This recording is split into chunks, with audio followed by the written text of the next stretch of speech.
So this is the orientation to the project. The next slide, please.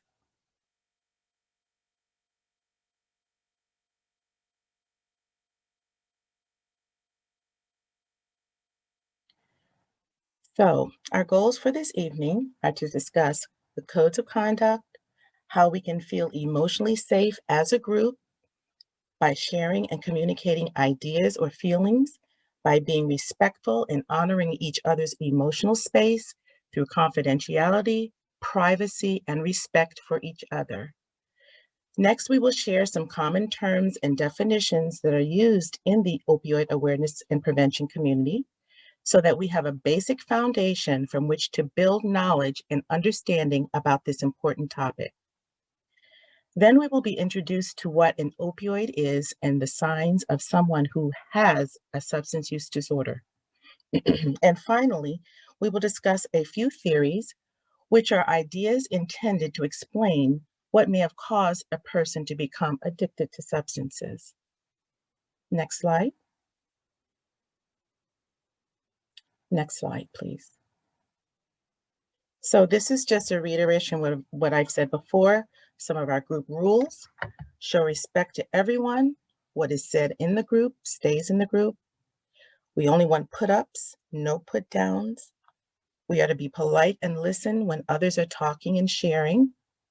Participation is encouraged, but you have the right to pass, and always be kind. Next slide, please.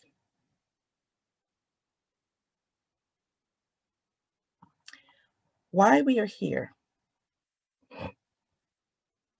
In case you haven't heard, I'm sure you have, it's been all over the news. The United States is experiencing an opioid crisis. Opioid overdose is a major public health problem, accounting for almost 17,000 deaths a year in the United States. Overdose affects both men and women of all ages, ethnicities, and demographic and economic characteristics. Overdose can occur with illicit drugs such as heroin or prescription pain medications such as oxycodone, hydrocodone, and fentanyl. Next slide. And this is just a graphic of the seriousness of the issue. Next slide. And these are some very disturbing numbers about the opioid epidemic. 70,000 people have died from drug overdose in 2019. So it's a problem. Next slide, please. So we are here to help end the opioid crisis. Next slide.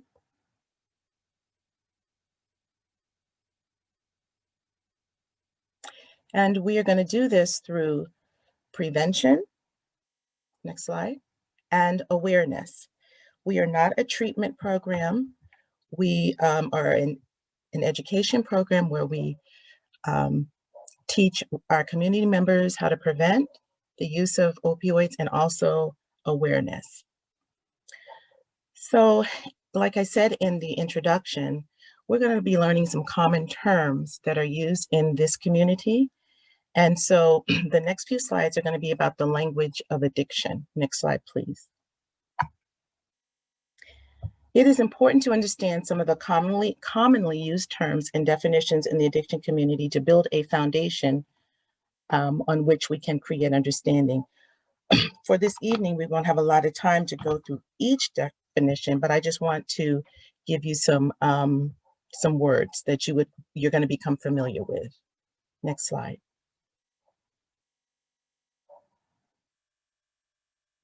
So, of course, you've heard of opioid, opiates, narcotics, illicit drug, abstinence, dependence, tolerance, substance use disorder, also known as addiction. I think that's a more common term. Acute pain versus chronic pain, naloxone, and the trade name is Narcan.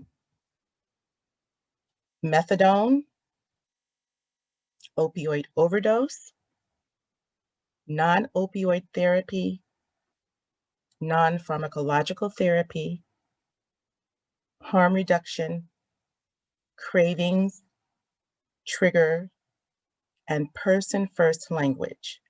And an example of person-first language is instead of saying a person is an addict, you can say that a person is suffering from an addiction. Next slide, please. So there's two categories. There's an opiate, which is a more natural product from the opiate plant versus an opioid, which is more synthetic. And some opiates are codeine, Vicodin, morphine, oxycodone, and fentanyl. And an example of a synthetic opioid is heroin, which is also an illicit drug. Next slide. So this is the gold standard, the Bible in the mental health community. It is called the Diagnostic and Statistical Manual of Mental Disorders, or the DSM-5. And this manual categorizes and characterizes different mental health disorders. So one of the disorders that they characterize is addictions, and they characterize it by the following. Next slide. So one of the signs of addiction, it's going to be several, is giving up important social, occupational, or recreational activities because of substance use, using substances again and again, even when it puts the person in danger, continuing to use even when you know you have a physical or a psychological problem, needing more of the substance to get the effect that you want. That's also known as tolerance. Development of withdrawal symptoms, which can be relieved by taking more of the substance.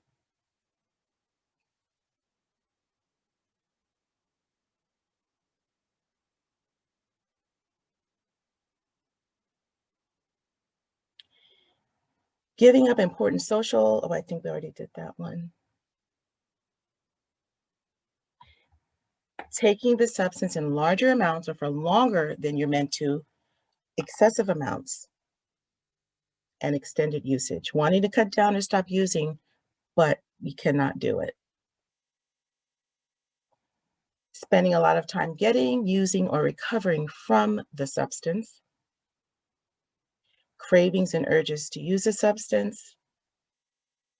Not managing to do what you should do at work, home, or school because of the substance use. Continuing to use even when it causes problems in relationships. So those are some of the signs and symptoms of addictions. So as we continue to talk about terms and language, words are very important. They matter, particularly in this community, and particularly with people who are addicted, who are suffering from addictions. Next slide, please. And mainly because of stigma. Stigma causes shame, embarrassment, guilt. You can also call it stereotypical language, and it causes people to not seek treatment. And we are trying to prevent that. We want people to get help whenever they need to without having to feel a certain way about it.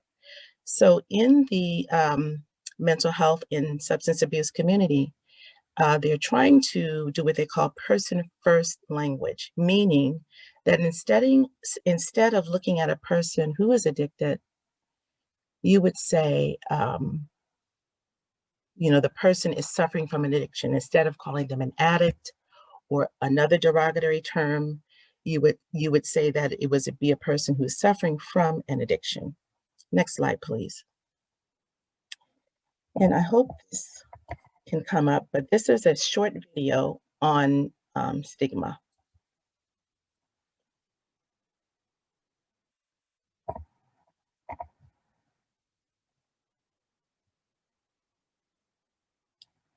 Can we hear? No.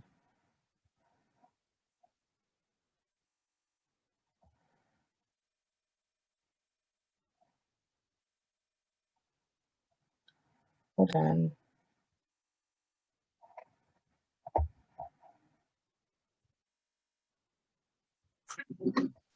Okay. A person with substance use disorder.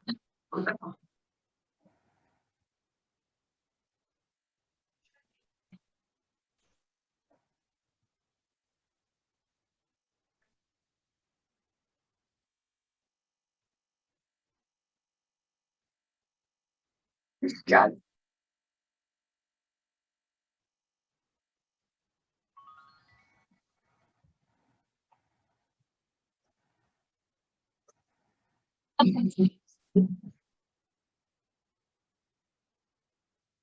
Substance use disorder.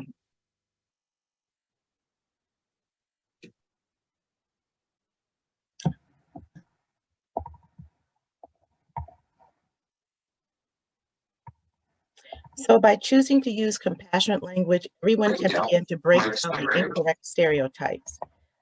I think we can stop it now.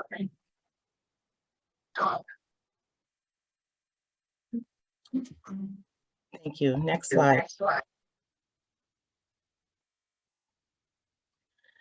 Okay, next, and I hope this video is a little clearer, but this is it's a short video talking about opioids, what they are, and a little bit about how they work in the body. During the course of this program, we are going to be having doctors and other people who are experts in this area present more about this topic and more in depth. Hello, today we're going to be talking about opioids. So what are opioids? Opioids are substances made from the opium poppy or their man-made equivalents. The poppy was cultivated in Mesopotamia and spread to every major civilization from Asia to Europe to treat pain. There are two classes of opioids: strong opioids, which include phenytoin, methadone, morphine, and oxycodone, and weak opioids, which include codeine, dihydrocodeine, and tramadol. The strong opioids can be 10 times stronger than the weakest opioid and are thus more effective for severe pain. Worldwide, it is estimated 69,000 people die from opioid overdose each year, with 15 million suffering from an opioid addiction. Opioid overdoses occur when high doses are used. This can lead to inadequate breathing and death. Opioid addiction is the frequent use of opioids to the harm of the person's physical, psychological, and social function, and it becomes central to their thoughts, emotions, and activities. If opioids are used regularly, a physical dependence forms, and they will experience withdrawal symptoms after stopping opioid use. These include strong cravings, sweating, insomnia, anxiety, and muscle cramps. So why do people use opioids? Because it is an effective way for managing the two types of pain: neuropathic pain and nociceptive pain.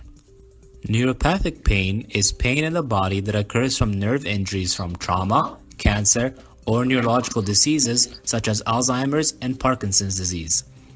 The second type of pain is nociceptive pain.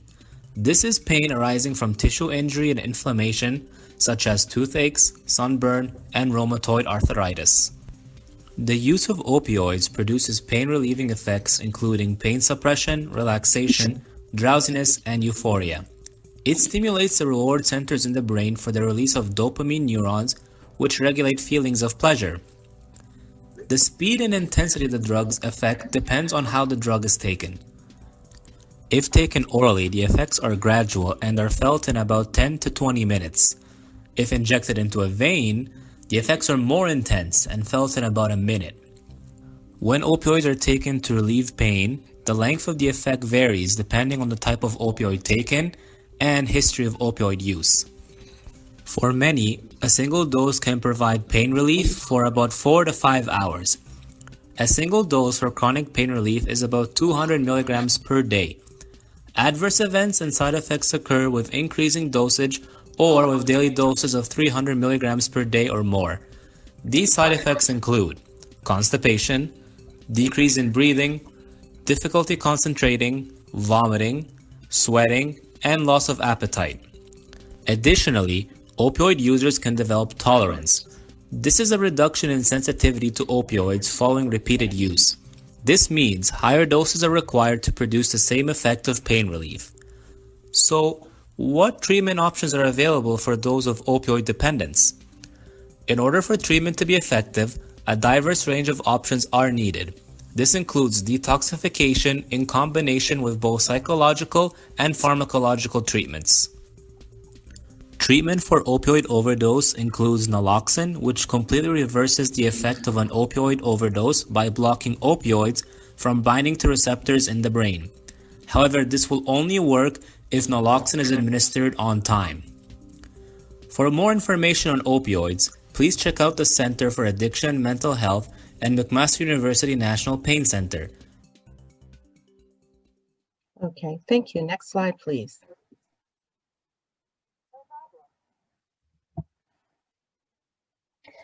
So before we go into this section, I'd just like to say a little more about opioids. Opioids are not bad. Many people use opioids and are very successful. They are needed, particularly if you have chronic pain and or maybe if you've had surgery. I know several people, close friends who have used opioids and have not become addicted or dependent on them. So opioids used properly and controlled are very effective, and they can be good to manage pain.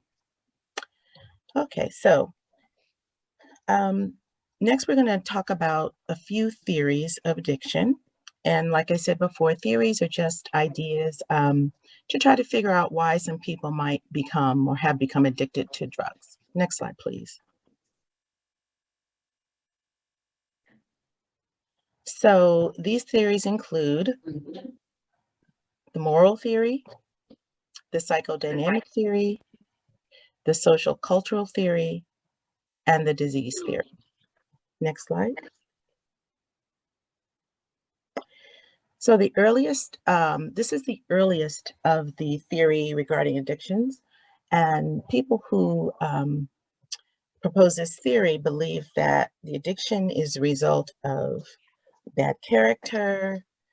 These people are immoral, they have weak characters, and this is why they become addicted to drugs.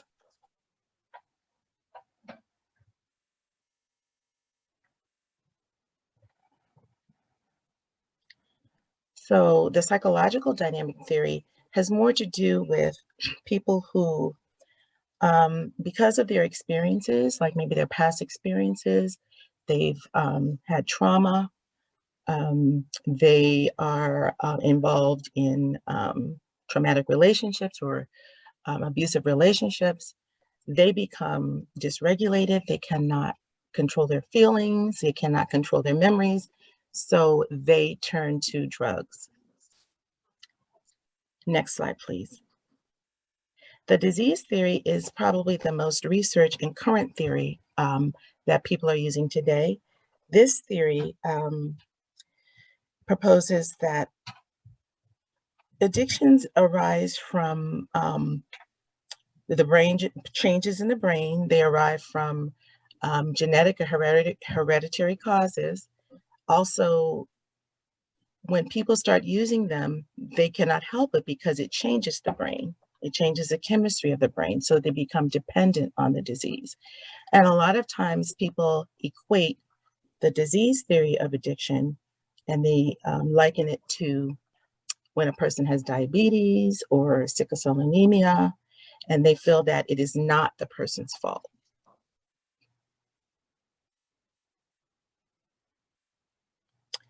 So in summary, we have talked about house rules, how to respect each other, how to make each other feel comfortable and safe as we talk and share. We have been introduced to some common terms in the addiction community. We have been introduced to what an opioid is and why some people have become addicted to opioids. So that is it for this evening as far as this session of the program. Does anyone have any questions?